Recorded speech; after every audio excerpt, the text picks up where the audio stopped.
कि हम अपने क्षेत्र में शनि भागवत कराना चाहते हैं, शनि ज्ञान यज्ञ कराना चाहते हैं, शनि कार्यक्रम कराना चाहते हैं, शनि देव जी के लिए कुछ आयोजन लेना चाहते हैं, इसके बारे में जानकारी चाहिए है। और यह भी पूछा है कि इसके लिए क्या खर्च लग सकता है, क्या ये आयोजन हम हमारे क्षेत्रों में करा सकते हैं। आपकी जानकारी के लिए आपको बताते हैं कि शनि भागवत कथा 7 दिन की होती है। शनि ज्ञान यज्ञ, शनि ज्ञान योग के नाम से 4 दिनों का होता है। और शनि भागवत कथा या शनि ज्ञान योग, शनि ज्ञान यज्ञ कोई भी व्यक्ति अपने शहर में ले सकता है और करा सकता है। इन कार्यक्रमों को करने की, इन आयोजनों को करने की, इनकी बुकिंग कराने की कोई राशि नहीं लगती, इसका कोई शुल्क कराने वाले आयोजक से नहीं लिया जाता। पूरे हिंदुस्तान के अंदर 200 से ज्यादा शनिदेव जी के आयोजन हुए पिछले 20 वर्षों में। किसी भी आयोजक प्रायोजक से कभी भी व्यास गद्दी के इस आयोजन में, व्यास गद्दी के इस कार्यक्रम के लिए, शनिदेव जी के इस सेवा कार्य के लिए कोई भी धनराशि, अमानत, बुकिंग राशि आज तक नहीं ली गई। इसके अलावा इतना ही नहीं, शनि दान के नाम से भी यदि कोई व्यक्ति लिफाफा आयोजक देना चाहे तो वह भी स्वीकार कर पाना मुमकिन नहीं होगा, क्योंकि जो भी शनि दान है, चाहे वो शनि आश्रम के कंस्ट्रक्शन के लिए हो, चाहे वो शनि आश्रम में आपके बैठने के संबंध में, पूजा या शिविर में भाग लेने के संबंध में हो, चाहे वो आपके द्वारा शनि देव जी की किसी भी सेवा अमानत के लिए दिया गया दान हो, आप उसका संबंध सीधा सीधा रखते हैं, उससे शनि भागवत मंच का कोई लेना देना नहीं होता किया है। तो इसलिए कोई भी व्यक्ति जब इस आयोजन की बुकिंग करने के लिए इच्छा रखते हैं तो वो औरंगाबाद शनि आश्रम एक बार मीटिंग के लिए आते हैं, या हमारे जो स्वयंसेवी सेवक हैं, शनिदेव जी को समर्पित व्यक्ति है, उनसे वह आयोजन संबंधी चर्चा कर लेते हैं। फिर जिस वर्ष भी तारीख खाली होती है उस वर्ष के लिए 1 महीना निश्चित करके उनको तारीख मिल सकती है। इसे तुरंत बता पाना या आपकी सुविधा के अनुसार तारीख ले पाना मुमकिन नहीं होता। इस तरह से काफी कुछ प्रश्न और भी आए हैं। एक प्रश्न है कि शनिदान हमें कितना देना चाहिए और किस तरीके से देना चाहिए। इसके लिए मैं आपको एक छोटा सा प्रसंग बताती हूं। एक वयोवृद्ध भक्त व्यक्ति बीमार पड़े, जीवन में पहली बार उनको अस्पताल में भर्ती किया गया। शनिदेव जी की श्रद्धा में समर्पित वह व्यक्ति जब जीवन में पहली बार अस्पताल में भर्ती हुए, उन्हें अच्छे तरीके से यह ज्ञान था कि मेरी हर सांस शनिदेव जी की दी गई है, क्योंकि वायु अधिपति, वायु तत्व शनिदेव जी हैं। मेरे आरोग्य विधाता और आयु विधाता शनिदेव जी हैं, वो मुझे अच्छा कर लेंगे। ऐसा समय आया कि डॉक्टर ने कहा कि इनकी सांस ठीक से नहीं चल रही है, इनको सांस लेने में बड़ी तकलीफ हो रही है, इसलिए उनके बेटे से कहा कि इनको तत्काल ऑक्सीजन चाहिए और ऑक्सीजन की व्यवस्था कीजिए। बेटे ने 24 घंटे के लिए ऑक्सीजन की व्यवस्था की। 24 घंटे कृत्रिम ऑक्सीजन पर उनको रहने के बाद बेटे ने अपने पिता को 24 घंटे कृत्रिम ऑक्सीजन पर रखा, तो उसके बाद में वह स्वस्थ हो गए। स्वस्थ होने के बाद में अस्पताल से निकलते समय, छुट्टी लेते समय डॉक्टर का बिल आया, ऑक्सीजन का बिल आया। वह बिल आया जो अस्पताल में भर्ती होकर उनको किराया भरना था। बिल देखा, बेटे से कहा 20,000 रुपये। बेटे ने कहा, हाँ पिताजी, आप ऑक्सीजन पर थे तो इसलिए ये ऑक्सीजन का किराया है। वयोवृद्ध शनि भक्त हंसने लगे और कहने लगे, मैं चिंतन कर रहा हूं, मैं सोच रहा हूं कि बचपन से लेकर, मेरे जन्म से लेकर आज 75 साल की उम्र होने तक मेरे शनि भगवान ने, मेरे शनिदेव ने मुझे इतनी श्वासें दी, इतनी वायु दी, इतनी ऑक्सीजन दी, इतने घंटे हुए, इतने महीने हुए, इतने बरस हुए। यदि मैं उसका गणित निकालूं और हर 24 घंटे का गणित यदि मैं इसका 20,000 में प्लस करूं तो कितना कितना कितना हो जाएगा। मुझे कितना दान देना चाहिए, मुझे कितना जुर्माना भरना चाहिए, मैं कितना ऋणी हूं शनिदेव जी का, और मुझे कितनी शनिदान पनौती लगना चाहिए।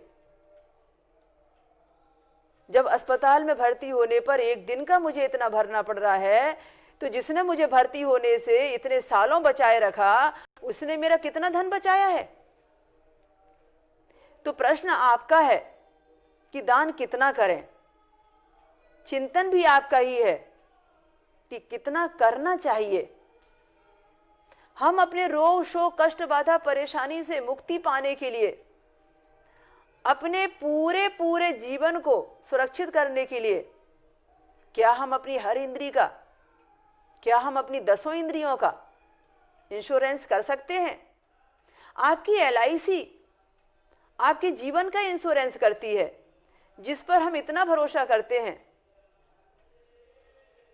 वो आपके जीवन काल में कम, आपके जीवन के बाद आपके परिवार को देने का वायदा करती है।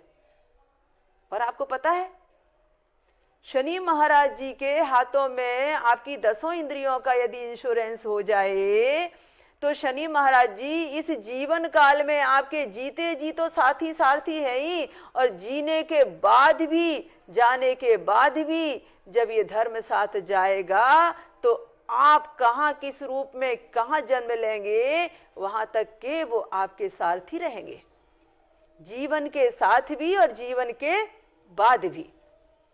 सही माने में तो यही LIC है कि आप जो कर कर आए थे वो इस जीवन में भोगा है, जो आज करके जाएंगे वो वर्तमान में भी भोगेंगे, भविष्य में भी भोगेंगे, और जाने के बाद भी साथ में लेकर जाएंगे, क्योंकि धर्म ही साथ जाएगा और कुछ भी साथ नहीं जाने वाला। हमारी 5 ज्ञान इंद्रियों की यदि हम बात करें, यदि आंख में कुछ तकलीफ हो जाए, देखने में परेशानी हो, नाक में जिसे घ्राण इंद्रिय कहते हैं तकलीफ हो जाए, कानों में जिसे श्रवण इंद्रिय कहते हैं यदि कुछ तकलीफ हो जाए, सुनाई ना दे, यदि जीभ में जिसे स्वाद इंद्रिय कहते हैं तकलीफ हो जाए, खाना ना खा सकें, त्वचा को जिसे स्पर्श इंद्रिय कहते हैं, इस स्पर्श इंद्रिय में कुछ त्वचा रोग, कुछ परेशानी हो जाए, तो आप बताइए कि इन पांचों ज्ञान इंद्रियों में यदि कुछ भी तकलीफ हो जाए तो आप क्या करेंगे? तकलीफ कभी ना हो इसके लिए तो इंश्योरेंस कर सकते हैं ना, क्योंकि तकलीफ होने के बाद तो कुछ करना मुमकिन ही नहीं है। ठीक इसी प्रकार से जो हमारी कर्म इंद्रिय हैं, यदि मस्तिष्क काम करना बंद कर दे, हृदय काम करना बंद कर दे, किडनी काम करना बंद कर दे, लीवर काम करना बंद कर दे, आपके फेफड़े काम करना बंद कर दें, तब क्या करेंगे आप? इसमें से कोई एक भी हड़ताल कर दे, तब क्या करेंगे आप? स्वाभाविक है कि हमारे हाथ में कुछ भी नहीं होगा, सब उस विधाता पर छोड़ देंगे। इसी को कहते हैं दसों इंद्रियों का इंश्योरेंस। इसी को कहते हैं आयु अधिपति आरोग्य दाता शनिदेव जी के हाथों में सोया गया भाग्य जगाने का इंश्योरेंस। और स्वाभाविक है, बीज आप जितना बो रहे हैं फसल भी उतनी ही आप पा रहे हैं। आपने आज यदि 1 बोरी गेहूं आपके खेतों में डाला है तो वही तो 1 बोरी गेहूं 25 बोरी बनकर आपको मिलेगा ना। यदि वो 1 बोरी गेहूं आपने अपने घर के अंदर स्टोर रूम में गोदाम में रख लिया है तो 6 महीने में कीड़े पड़ जाएंगे, फेंकने में काम आएगा।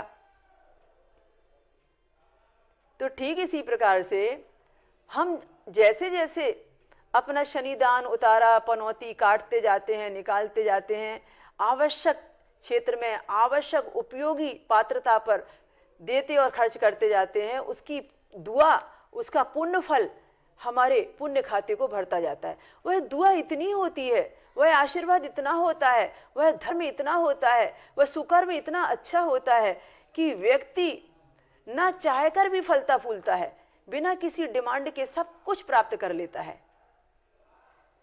क्योंकि ये सूत्र तो पक्का है कि व्यापारी आदमी धनवान बने या न बने, व्यापारी आदमी धनवान बने या न बने,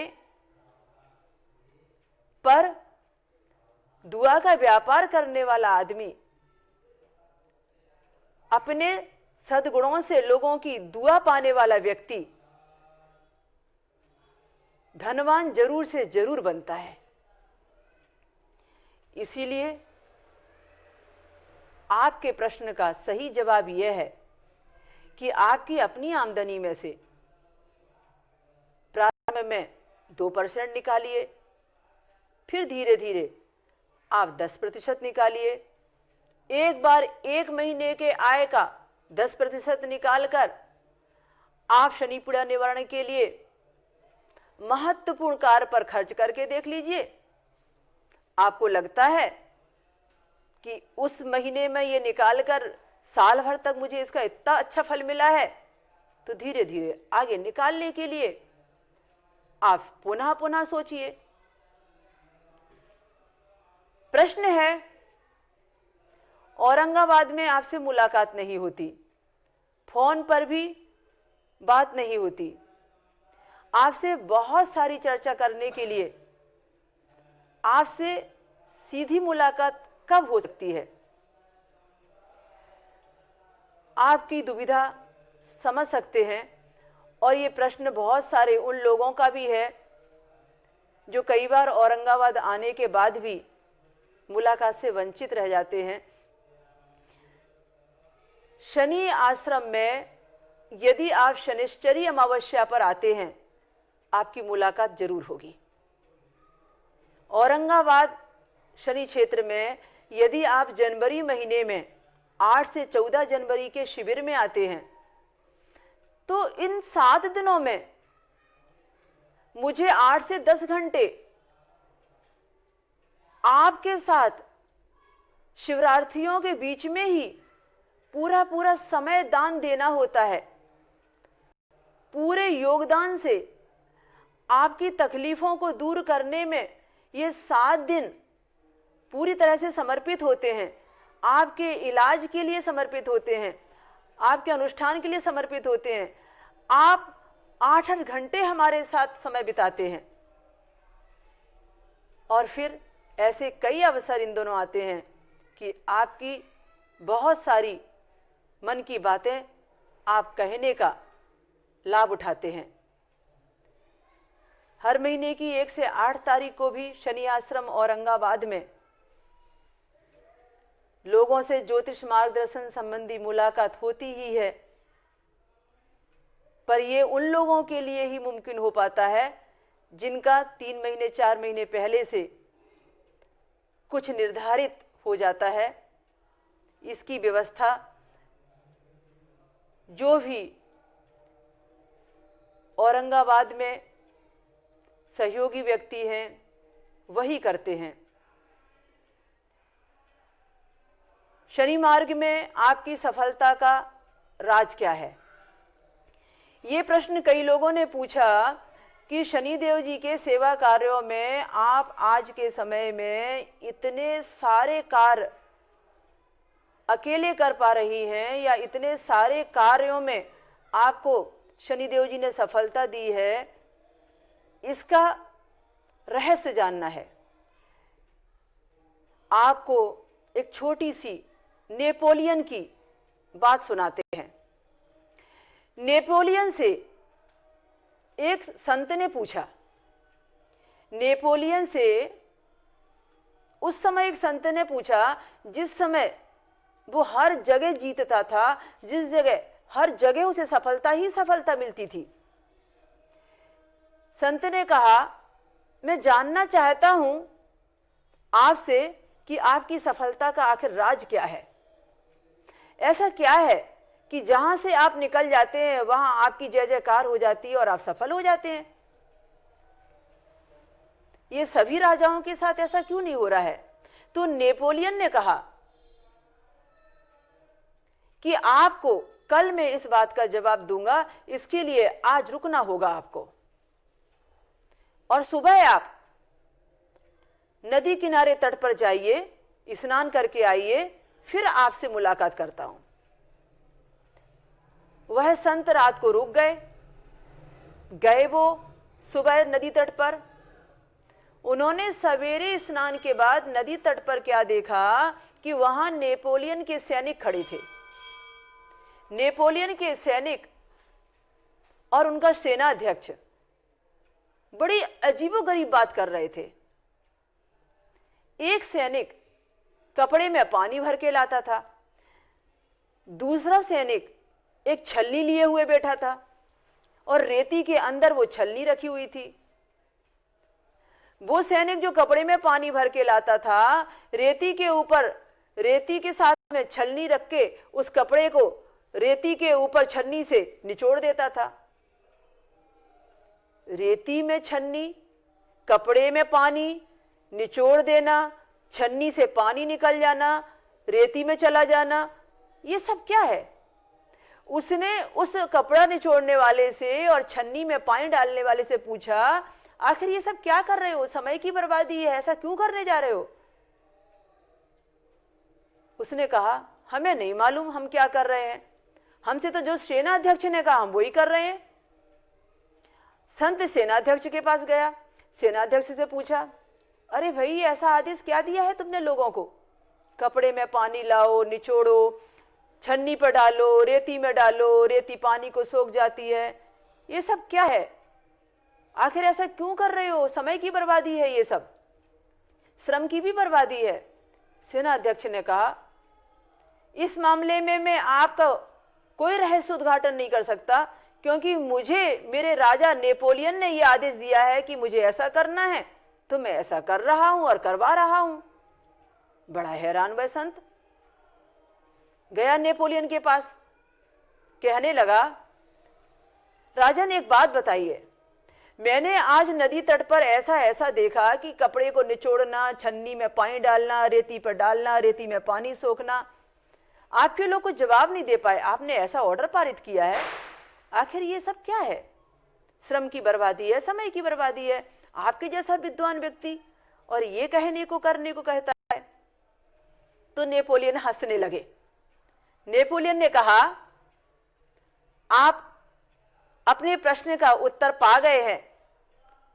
आपके प्रश्न का उत्तर, आपने प्रश्न पूछा था कि मेरी सफलता का आखिर राज क्या है। आपके प्रश्न का उत्तर यही है जो आप प्रैक्टिकल लेकर आए हैं कि मेरी सफलता का सबसे बड़ा राज यही है कि मैं अपने लोगों पर जो आदेश देता हूं, अपने लोगों को जो कहता हूं, वो व्यक्ति बिना तर्क वितर्क के वही फॉलो करते हैं, वही पालन करते हैं जो मैंने उनसे आदेश में कहा होता है। वो ये नहीं कहते इसे समय की बर्बादी होगी तो श्रम की बर्बादी होगी तो क्यों, कहां, किस लिए। बस उन्होंने ये सोचना होता है, राजा ने कुछ सोचकर ही कहा होगा, कुछ सोचकर ही ये आर्डर पारित किया होगा। उनको तो सिर्फ मुझ पर विश्वास है और वो जो ऑर्डर जाता है वो फिर तीसरे क्रम पर जाता है। वो अपने सेना अध्यक्ष पर भरोसा करके करता है कि सेना अध्यक्ष को राजा ने कहा है और सेना अध्यक्ष ने हमसे कहा है, तो सिर्फ हमें वो काम करना है जो हमें करने को कहा गया है। वो अपने मन से कोई तर्क कुतर्क नहीं करते, कोई विवाद नहीं करते। उनको इतना भरोसा है, इतना विश्वास है, इतना समर्पण है, इतना सेवा भाव है कि जो नेपोलियन ने कहा है वही शाश्वत सत्य है। और नेपोलियन ने कहा है तो जरूर कुछ ना कुछ इसमें अच्छी बात और रहस्य छुपा होगा। हमें वही करना है जो हमारे राजा ने कहा है, हमें वही करना है जो हमारे पालनहार ने कहा है। नेपोलियन का जवाब पाकर संत हैरान हो गया।